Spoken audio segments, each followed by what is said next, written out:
Good morning. Today I am going to teach you how to make your very own yo-yo case.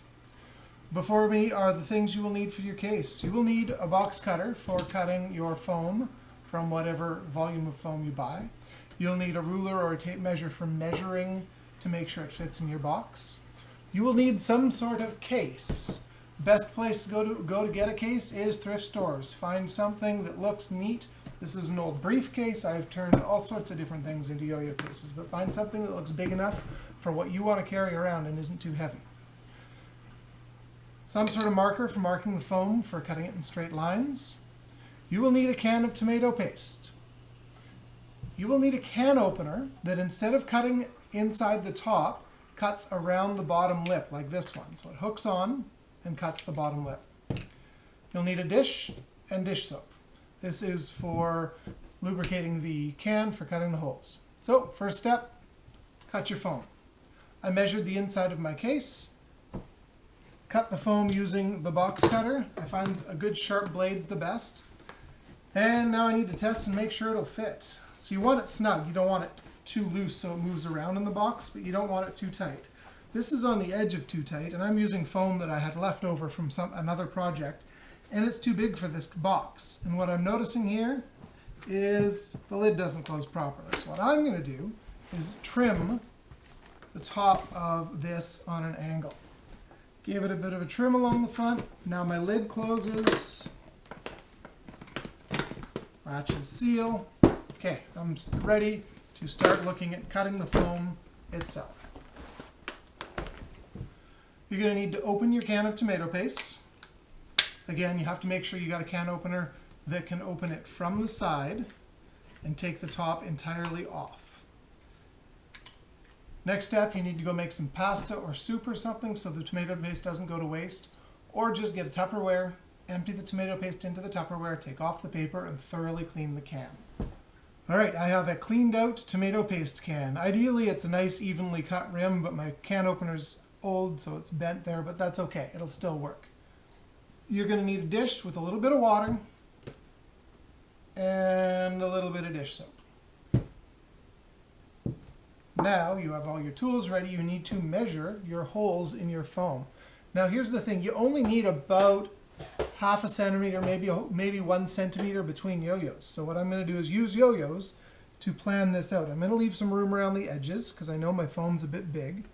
And then I'm going to place the yo-yos on here in a grid pattern so I can get an idea of how many. So I can go 5 by 5. Look at that. So I'm going to get do your math, 5 times 5, 25 yo-yo case out of this. It's great.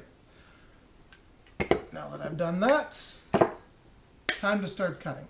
You will need a cutting board so the tomato paste can doesn't cut through your table.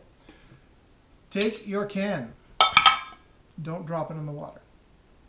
Stir around, get the end, give it a good tap off on the end, a bit damp with soap. That helps it cut through the foam cleanly. Place your first hole. If you need to, when you do your laying out of the yo-yos, trace a hole around them, but I've done this a million times and have a pretty good idea where it goes. And you put it in the spot and you turn. Gently turn and push, and turn and push. Until your can goes all the way through your foam. Pop, out comes the foam. Keep that, we'll need it at the end.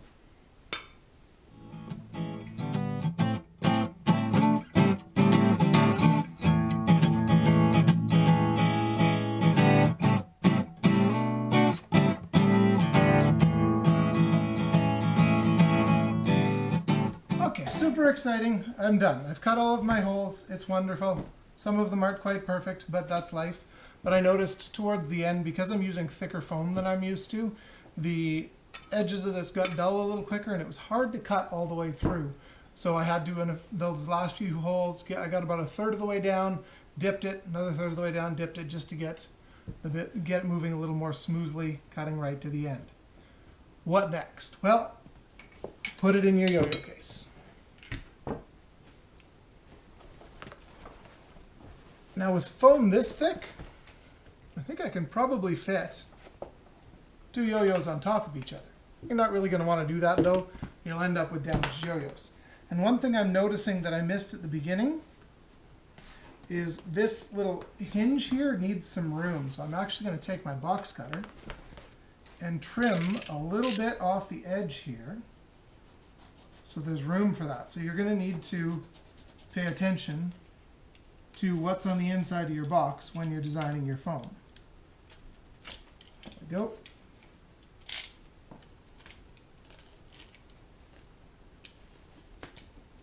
Let's try that now.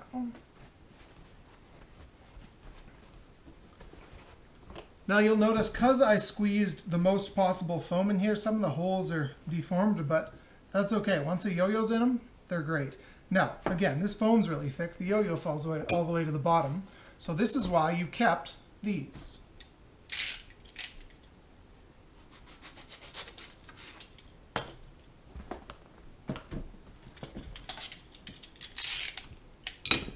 Stick a wedge of the foam in the bottom. And now the yo-yo sits nicely on top. Okay, that goes a little farther than I was planning. So let's make a slightly thicker wedge. And again, then you have the option to take the wedge out, stick your 2A yo-yos under there if you need to cram a few extra in. I like to leave the yo-yo a little below the edge of the foam, so when the lid closes, it's still got some room between the yo-yo and the lid for extra padding. But that's it. Stick your wedges in all of those. Leave this to dry open to dry for a day or two because you got a little residue of the soap. Otherwise, you have made your first yo-yo case.